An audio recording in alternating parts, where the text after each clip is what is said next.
नमस्कार जय जगन्नाथ। आज मिनी ब्लॉग ये स्टार्ट करुच्ची।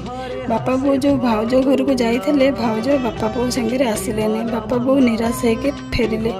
एमती किछि दिन पर कोर्टरू वकिल नोटिस आसला जे आम ना केस होती। बापा जो खानदानी इज्जत मत थिला हेठी बापा कौन कले वकिल सागर परामर्श कले। वकिल कहले तमे कौन तुम बोहू को बाहर कर देछ कि? बापा कहले कहले ना ना आम बोहू को बाहर करनु। तापरे एमती सब कथा पुओ विषय कहले कहले हो पुओ तो एमती पागल आ तमें कहीं टेंशन नौ तमें आराम से बस तुमर किसी हेनी। ये कथा शुणिकी बापा घर को फेरिक आसिले। एमती किछि दिन पलैला आउ किछि तार नोटिस आउ किछि आसिलानी। एमती एमती होइकी दिन बीतीगला।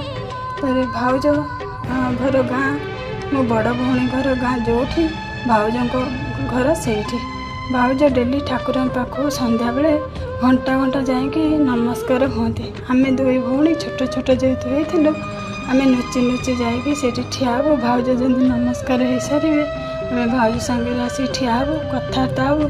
भाउज टिके कथा होइकि कौन करेंगे पलैबे घर को। और तापर कौन हो देखिए नेक्स्ट वीडियो।